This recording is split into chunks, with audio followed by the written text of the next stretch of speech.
स्वागत है दोस्तों आप सभी का हमारे YouTube चैनल पर। आज है 18 अक्टूबर और आज हम करेंगे द हिंदू का एडिटोरियल एनालिसिस। द हिंदू के जो आर्टिकल है एनालिसिस करने के लिए, उसमें पहला आर्टिकल है साइबर क्राइम को लेके, साइबर थ्रेट को लेके, और दूसरा जो आर्टिकल है वो है कि कैसे जो है कोविड-19 पैंडेमिक के बाद जो है पूरी दुनिया में पॉवर्टी और इनइक्वालिटी बढ़ी है। आइए शुरू करते हैं पहले आर्टिकल से। देखिए, इस पर्टिकुलर आर्टिकल में today's weapon of choice it's expanding dimensions, क्या कहना चाहते हैं राइटर, एक बार पहले वो बता देता हूं और उसके बाद बताऊंगा कि हॉलिस्टिकली क्या है उसके कॉजेज, क्या चैलेंजेस हैं, या फिर क्या अब मॉडर्न डे में हम कुछ कर सकते हैं। जो इस पर्टिकुलर आर्टिकल में आपका जो राइटर हैं वो ये कहना चाहते हैं कि एक नया डेंजर जो है, एक नया खतरा अमर्ज हो रहा है, वो है साइबर थ्रेट। और उन्होंने कंपेयर किया है कि साइबर थ्रेट को मैक्रो लेवल में भी और माइक्रो लेवल में भी। मैक्रो लेवल में वो बता रहे हैं कि कैसे रशिया और यूक्रेन के बीच में वॉर चल रहा है और वहाँ पे साइबर अटैक हो रहे हैं एक दूसरे के ऊपर, और रशिया जो है एग्रेसिवली अप्रोच कर रहा है साइबर अटैक के ऊपर। वहीं यूक्रेन के बिहाफ पे जो है, जो वेस्टर्न वर्ल्ड है, चाहे वो यूनाइटेड किंगडम, इंग्लैंड हो या फिर यूएसए हो, ये अपने एक्सपेरिमेंट करने में लगा हुआ है रशिया यूक्रेन के बहाने से अपने साइबर अटैक्स को इम्प्रूव कर कर रशिया के ऊपर अटैक करने के लिए। वहीं माइक्रो लेवल पे वो कंपेयर कर रहे हैं कि अभी कुछ दिन पहले क्या हुआ था कि आईआईटी का एग्ज़ाम होने वाला था, एंट्रेंस एग्ज़ाम, और उस एंट्रेंस एग्ज़ाम को जो है हैक कर लिया, क्वेश्चन पेपर वगैरह वहाँ पे जो है हैक कर लिए गए हमारी वेबसाइट से एक रशियन हैकर द्वारा।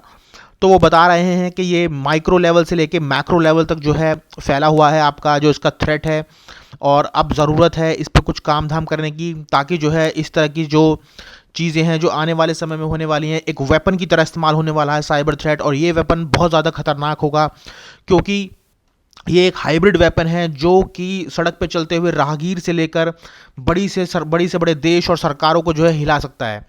वहीं इन्होंने इसको आगे चलते हुए ये भी बताया है कि इसमें कुछ एक चीज़ होती है, बार बार एक टर्म का यूज़ कर रहे हैं, वो है ग्रे जोन, कि grey zone operations. Grey zone operation क्या है वो मैं आपको बता देता हूँ कि ये एक ऐसा, वो समझिए आपके दो कंट्रीज़ के बीच में ना तो पीस है ना वॉर है, ठीक है, ना पीस है ना वॉर है, एक बीच की सिचुएशन है। और उस बीच की सिचुएशन में वो क्या करते हैं, एक दूसरे के जो है नॉन स्टेट या स्टेट एक्टर्स को लेके जो है आपका अटैक करते रहते हैं एक दूसरे की उस पर, ताकि साइबर उसके डेटा वगैरह चुरा सकें या किसी भी तरीके से जो है आपका कोई भी हार्म किया जा सके। तो बेसिकली ये है एक एक्ट ऑफ वॉर कहलाता है ये, लेकिन लीगली ये एक्ट ऑफ वॉर नहीं है।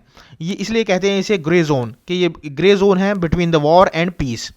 तो इसके बारे में ये बता रहे हैं कि कैसे ये जो है स्टेट की फंक्शनिंग पे पूरा का पूरा थ्रेट करेगा, और कैसे जो है क्रिटिकल एस्पेक्ट हैं, जो क्रिटिकल इंफॉर्मेशन इंफ्रास्ट्रक्चर्स है हमारी, उसमें जो है खतरे में आ सकते हैं आने वाले समय में।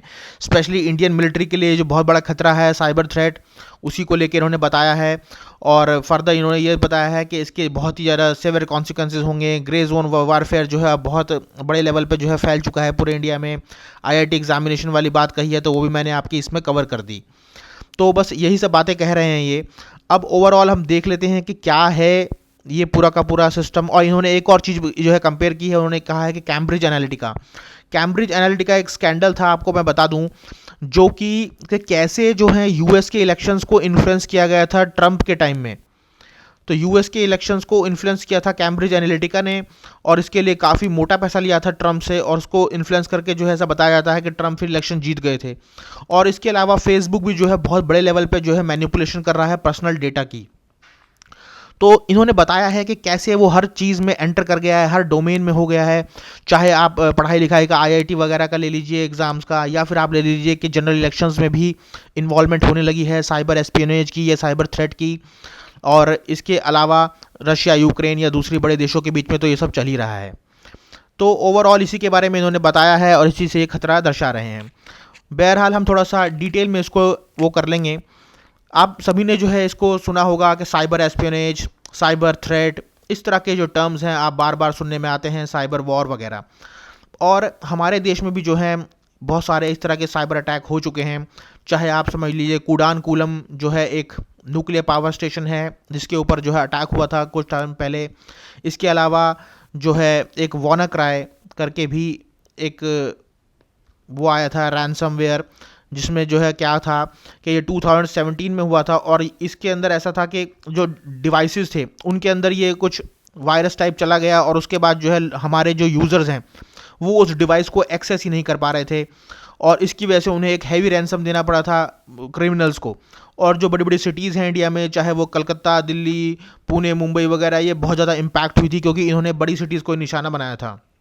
तो इस तरह का जो है इंडिया में भी चल रहा है लेवल पे। इसके अलावा जो एक बहुत बड़ा सा शोर मचा था जिसका 2012 में, वो था स्टक्स नेट बोलेंगे शायद इसे, स्टक्स नेट। ये क्या था कि यूएस नेशनल सिक्योरिटी एजेंसी और इसराइल मिलिट्री ने मिलकर ये बनाया था ताकि अटैक कर सकें ईरान के न्यूक्लियर एनरिचमेंट सेंटर पे। तो ईरान के ऊपर जो है अटैक करने के लिए ये बनाया गया था। तो इस तरह के बहुत सारे आपका वायरसेस कह लो आप, या ट्रोजन, रैंसमवेयर, तो ये आपको एक बार समझने होंगे कि क्या होते हैं। ये जो है स्पाईवेयर्स, ये इस तरह के कुछ हैं चीज़ें जो अटैक करती हैं आपकी पूरे के पूरी क्रिटिकल इंफॉर्मेशन इंफ्रास्ट्रक्चर के ऊपर, या यूं कह लीजिए साइबर फिजिकल सिस्टम्स के ऊपर। तो अभी का जो दौर चल रहा है हमारे यहाँ, और हम जो है कोशिश भी कर रहे हैं डिजिटाइजेशन पे काम करने की, रोबोटिक्स, आर्टिफिशियल इंटेलिजेंस, इन सब चीज़ों के ऊपर। तो ये सब जो है अगर हमें इसके ऊपर काम करना है तो बहुत ज़्यादा ज़रूरी है कि हम अपने साइबर उसको जो है स्ट्रेंथन करें, वरना ये जो साइबर की तरफ से हमारे जो इनिशिएटिव्स हैं वो बिल्कुल जो है आगे चल के एक साइबर डिजास्टर की तरह हमें देखने को मिलेंगे। और साइबर वॉर और साइबर टेररिज्म ये तो बहुत तेज़ी से बढ़ रहा है।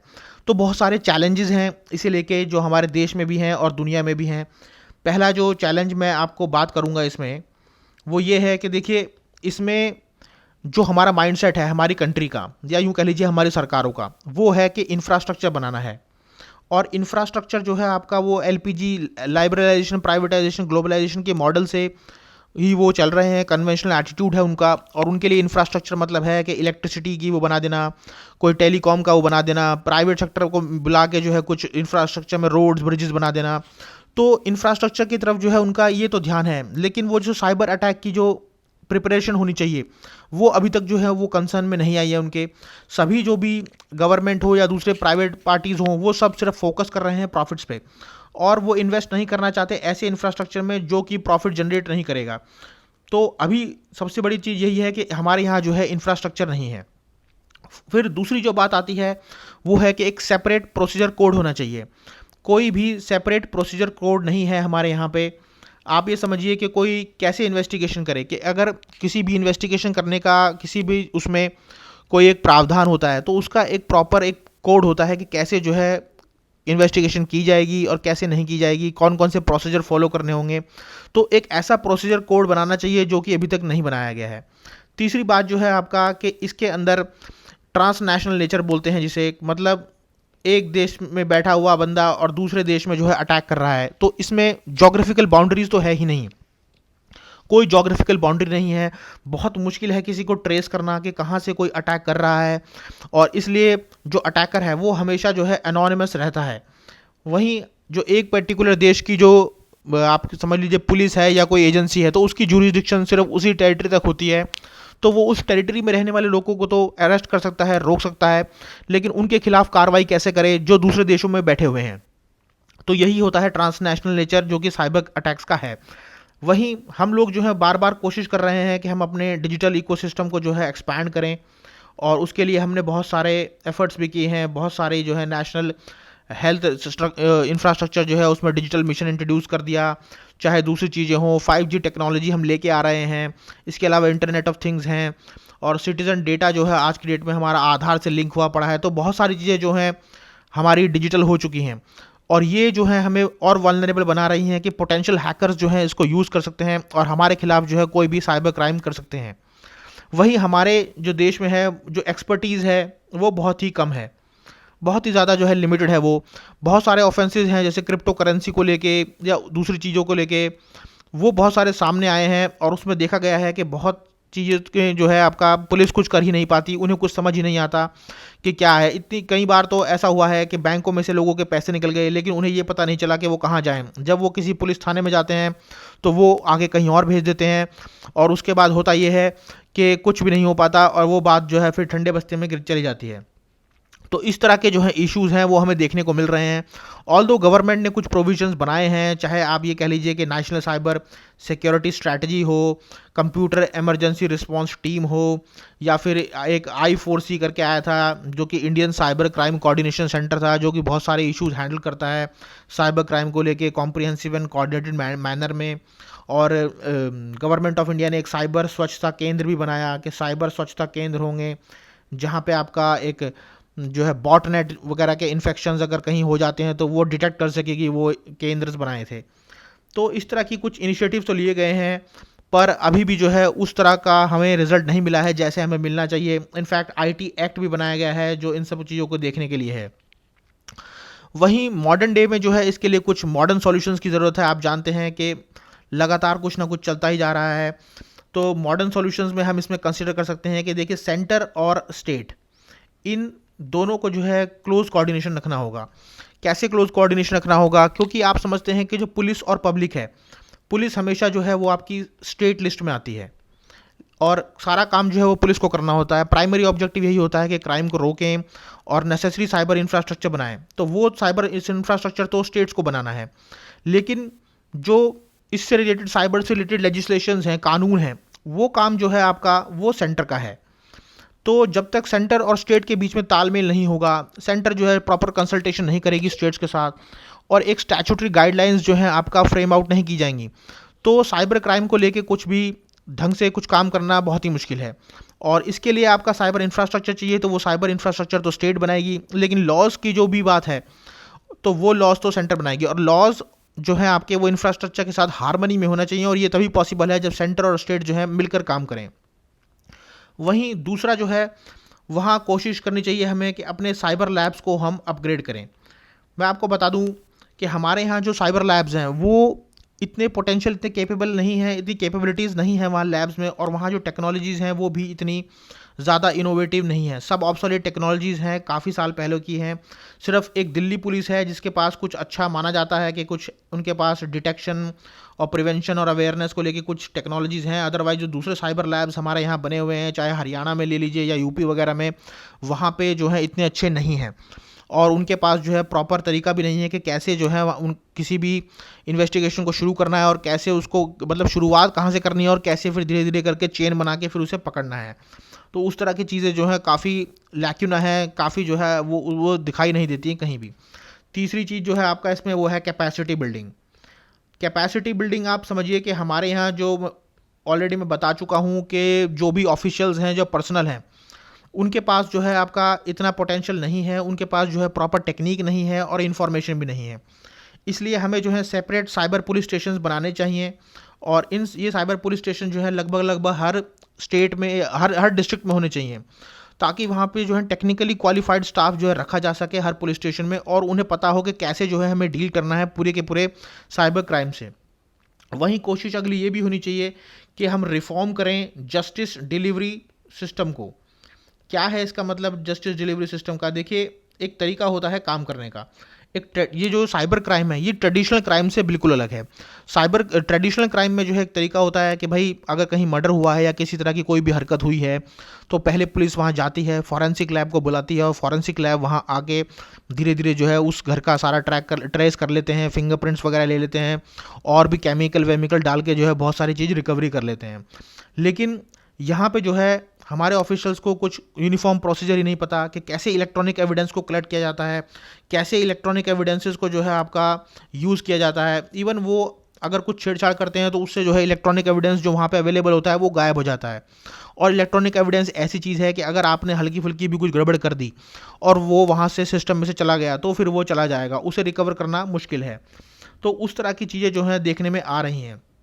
वहीं एक साइबर डिफेंस मैकेनिज्म बहुत ज़रूरी है, एक हॉलिस्टिक अप्रोच होना चाहिए, ताकि हम जो है साइबर सर्च ऑपरेशंस चला सकें और काउंटर मेजर्स ले सकें इस तरह के सभी तरह के साइबर अटैक्स के साथ। वहीं दूसरी चीज़ ये भी है कि सिटीज़न को भी अवेयर होना बहुत ज़रूरी है। सिटीज़न अवेयरनेस बहुत इंपॉर्टेंट है, क्योंकि सिटीज़न की अवेयरनेस ही नहीं होगी तो फिर चाहे आप कुछ भी कर लीजिए, रोज़ आपका जो है कुछ ना कुछ बैंक में से कुछ ना कुछ निकलता रहेगा। और अगर ये सब चीज़ें आप रखोगे, मजबूत रखोगे, तो सिटीज़न का भी कॉन्फिडेंस बढ़ेगा और वो ज़्यादा इंगेजिंग रहेगा, स्टेबल रहेगा, और वो विश्वास रखेगा कि एक सिक्योर साइबर इकोसिस्टम है मेरे पास, मेरे देश का। तो उस तरह की जो है चीज़ें करने की ज़रूरत है। वहीं एक चीज़ और है जिसके ऊपर बात इसमें जो है आर्टिकल में नहीं की गई है, वो ये है कि नेशनल डेटा प्रोटेक्शन लॉ। आप जानते हैं कि डेटा प्रोटेक्शन लॉ है जो उसके प्रोविजंस अभी भी जो है क्लियर नहीं हुए हैं। अब हमारे देश में बहुत ज़्यादा ज़रूरत है कि एक डेटा प्रोटेक्शन लॉ होना ही चाहिए, क्योंकि जब आप डिजिटाइजेशन की तरफ बढ़ रहे हैं, आपका डेटा, हम जानते हैं कि फेसबुक जो है या यूट्यूब या और भी जो सोशल मीडिया वगैरह हैं वो हमारे डेटा का जो है भरपूर इस्तेमाल कर रहे हैं और उनके थ्रू जो है काफ़ी बिजनेस भी हो रहा है। आप जानते हैं कि अगर आप आज कुछ भी बोलते हैं बैठ के या कुछ एक सर्च करते हैं तो फिर पूरा दिन आपको वही पर्टिकुलर कॉमोडिटी जो है दिखाई देने लगती है। तो डेटा जो है धीरे धीरे लीक हो रहा है, बहुत कुछ है डेटा में जिसको जो है एक अलग टॉपिक में हम डिस्कस कर सकेंगे। इसलिए डेटा प्रोटेक्शन लॉ होना भी बहुत ज़रूरी है। डेटा प्रोटेक्शन, क्योंकि डेटा ही आगे आने वाले समय में जो है दो देशों के बीच में या दो कम्युनिटीज़ के बीच में वॉर या कंपटीशन का एक कारण बन सकता है। तो यही है इस आर्टिकल में। इस आर्टिकल के बारे में जो डिस्कशन करना था हमें वो इतना ही है। अगला जो आर्टिकल है वो है recovery analysis that points out what India got wrong. तो ये पूरे जो है ये बताता है कि कैसे कोविड-19 पैंडेमिक के बाद जो है काफ़ी पॉवर्टी बढ़ी है। और एक वर्ल्ड बैंक की रिपोर्ट आई थी जिसका टाइटल था करेक्टिंग कोर्स, और उस करेक्टिंग कोर्स के अकॉर्डिंग जो है उसने बताया है कि कोविड-19 पैंडेमिक के बाद ग्लोबल पॉवर्टी जो है ज़्यादा बढ़ी है और जो लोग हैं जो एक्सट्रीम पॉवर्टी में रह रहे थे उनकी भी ओवरऑल ग्लोबल लेवल पे जो है नंबर बढ़ गया। 2019 में 8.4% था, तो अब 2020 में 9.3% है, मतलब लगभग 1% के आसपास पॉवर्टी का रेट बढ़ गया। और डेटा के अकॉर्डिंग पिछले 2 दशकों में यानी कि 20 साल में ये पहली बार ऐसा हुआ है जब पॉवर्टी रेट जो है इस तरह बढ़ा है। ग्लोबल इनइक्वालिटीज़ बढ़ी हैं पूरी दुनिया के अंदर। अमीर जो है बहुत ज़्यादा अमीर हो गया है इस पैंडेमिक की वजह से, और गरीब जो है वो बहुत ज़्यादा गरीब हो गया है। और इसी तरीके से इकोनॉमिक रिकवरी का भी हाल है। जो अमीर लोग थे उन्होंने अपने आप को बहुत अच्छी तरीके से इकोनॉमिकली रिकवर कर लिया पैंडेमिक के बाद, लेकिन जो गरीब या मिडिल क्लास थे वो अभी भी जो है इफेक्ट दिख रहा है उनके अंदर। उनको अपने खर्चे बहुत ज़्यादा कटौती करनी पड़ रही है क्योंकि जॉब लॉसेस हो रही हैं और भी बहुत सारी चीज़ें हो रही हैं जिसके कारण उनकी इकोनॉमिक रिकवरी अभी तक नहीं हो पाई है। वहीं ये जो रिपोर्ट है ये कहती है कि फिस्कल पॉलिसी को जो है बेहतर तरीके से इस्तेमाल करने की ज़रूरत है ताकि इस तरीके की जो ग्लोबल रिकवरी है, इकोनॉमिक रिकवरी है, उसको पूरा कर लिया जाए। और इसके लिए जो है आपका 3 चीज़ों पर ध्यान देने के लिए कहा है कि एक तो जो सब्सिडीज़ हैं वो इस तरह से टारगेट की जाएँ ताकि उसका बेनिफिट सिर्फ पुअर को मिले। दूसरा, पब्लिक इन्वेस्टमेंट करनी चाहिए ताकि हम जो है लंबे टाइम के लिए एक रेजिलियंस मेंटेन कर सकें लॉन्ग टर्म अपनी इकोनॉमी में। और तीसरा जो है वो कहा है कि रेवेन्यू मोबिलाइजेशन की तरफ काम करना चाहिए। रेवेन्यू मोबिलाइजेशन की तरफ काम करने में यहाँ यही मतलब है कि हम जो है ज़्यादा से ज़्यादा पैसा कलेक्शन करें डायरेक्ट टैक्सेशन करके या फिर इनडायरेक्ट टैक्सेस के थ्रू। लेकिन आप ये देखिए कि रेवेन्यू मोबिलाइजेशन का इनमें पॉइंट जरूर लिखा है और ये कहा भी है कि डायरेक्ट टैक्सेशन या इनडायरेक्ट टैक्सेस, लेकिन आप आगे जाकर पढ़ेंगे कि राइटर कह रहे हैं कि डायरेक्ट टैक्सेस एक तरह का बोझ बन गया है हमारे ऊपर। वहीं आप जानते हैं कि टैक्सेस का और सोशल स्पेंडिंग का ये एक बहुत ही इंपॉर्टेंट रोल होता है इसका इकोनॉमी के अंदर, स्पेशली अगर आपको कोई इकोनॉमिक रिकवरी करानी है। तो देखिए, जब भी इकोनॉमी इस तरह के किसी भी जाल में फंस जाती है और इकोनॉमिक रिकवरी के ऊपर कोई भी गवर्नमेंट काम कर रही है तो उसका काम ये होना चाहिए कि मार्केट के अंदर जो है पैसे का फ्लो बढ़ाए। मार्केट के अंदर पैसे का फ्लो बढ़ाए मतलब उनकी डिमांड बढ़ाए। अगर उनकी डिमांड बढ़ गई तो जो कैपिटलिस्ट लोग हैं वो सप्लाई बढ़ा देंगे और उसके बाद फिर क्या होगा, ज़्यादा कमोडिटीज़ प्रोड्यूस होने लगेंगी, ज़्यादा कंजम्पशन होने लगेगी और ओवरऑल जो है आपका इकोनॉमी वापस बैक ऑन ट्रैक आ जाएगी। लेकिन इसके लिए करना क्या होगा, इसके लिए ये करना होगा कि टैक्सेस को जो है हमें कम करना होगा, क्योंकि टैक्सेस जब कम होंगे जब ही आम आदमी के पास जो है पैसा आएगा, वरना सारा पैसा टैक्स के रूप में सरकार के पास चला जाएगा तो वो क्या ही खर्चेगा। तो टैक्सेस को कम करना होगा, प्लस दूसरी चीज़ें जो हैं सोशल स्पेंडिंग बढ़ानी होगी। मतलब सोशल स्पेंडिंग का मतलब हो गया कि गवर्नमेंट को जो है कुछ एक्सपेंडिचर करना होगा ताकि लोगों के पास पैसे दे सकें। और सोशल एक्सपेंडिचर में जैसे महात्मा गांधी नरेगा की स्कीम आ गई, उसके ऊपर कुछ बढ़ा दिया, या फिर कुछ नई पेंशन वगैरह बढ़ा दी, या दूसरी और भी चीज़ें होती हैं जो सोशल स्पेंडिंग में आती हैं, उसको बढ़ाना होगा। उसमें आपका पैसा देना होगा, पैसा पहुंचाना होगा लोगों के पास, तभी जो है इकोनॉमिक रिकवरी हो पाएगी। आगे राइटर बता रहे हैं कि कैसे जो है इंडिया काम कर रही है पिछले कुछ समय से, वो देखने को ज़रूर इम्पॉर्टेंट है, वो देखना ही पड़ेगा। तो राइटर बता रहे हैं कि इंडिया की इकोनॉमी जो है स्लगिश है 2022 में। ये हमें जानते हैं कि बहुत ज़्यादा जो है इकोनॉमिक में जो है सेटबैक्स आ रहे हैं एक के बाद एक, और ये सब सिलसिला शुरू हुआ 2019 के बाद, जब कोविड-19 का पैंडेमिक आया, और एक वक्त ऐसा भी आया जब एक क्वार्टर में हमारा जो जीडीपी है वो बिल्कुल नेगेटिव हो गया था। एक्सेप्ट एग्रीकल्चर, बाकी सारे जो मैन्युफैक्चरिंग सर्विसेज वगैरह थे वो सब नेगेटिव हो गए थे, और ओवरऑल वो भी जो है आपका वो नेगेटिव हो गया था जीडीपी। और एस्टिमेट्स के अकॉर्डिंग जो 5.6 करोड़ पीपल हैं इंडिया के अंदर, वो पॉवर्टी में चले गए हैं 2021 में, जो कि एक बहुत बड़ा नंबर है। और अभी जो पॉपुलेशन है बिलो पॉवर्टी लाइन की इंडिया में, वो 10% पे आई है 2020 में। तो ये दिखाता है कि काफ़ी 5 करोड़ लोगों का पॉवर्टी में जाना अपने आप में एक बहुत बड़ी चीज़ है। ऑल्दो गवर्नमेंट जो है कोविड-19 पैंडेमिक के वक्त एक पैकेज लेके आई थी, आपने सुना होगा, निर्मला सीतारमण जी ने अपने भाषण में कहा था कि फिस्कल स्टिमुलस पैकेज दे रहे हैं हम 2 लाख करोड़ का। 2 लाख करोड़ मतलब जो 1% बनता है हमारे जीडीपी का। तो देखिए, ये जो फिस्कल स्टिमुलस पैकेज था, इसके बारे में अगर मैं बात करूं तो ये बेसिकली बेस्ड था कि क्रेडिट लाइंस के ऊपर, कि बस हम जो है क्रेडिट देंगे, हम पैसा देंगे, हम लोन देंगे, छोटी कंपनीज को देंगे, एमएसएमई को देंगे, ये देंगे वो देंगे, विदाउट कोलैटरल लोन्स होगा, कुछ भी गिरवी नहीं रखेंगे। तो ये जो इस तरह का अप्रोच था, ये बहुत ही गलत अप्रोच था।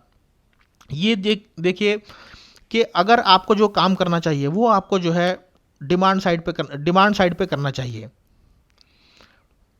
आप एक बात सोचिए कि जो लोग जो व्यापारी हैं, वो व्यापारी अगर मार्केट में डिमांड होगी, अगर मार्केट में डिमांड होगी, लोगों के पास पैसा होगा, वो उनके पास कुछ खरीदने आएंगे, तो ऑब्वियसली उनकी प्रोडक्शन बढ़ेगी, और अगर उनकी प्रोडक्शन की ज़रूरत होगी तो वो अपने पैसों का इंतजाम खुद कर लेंगे।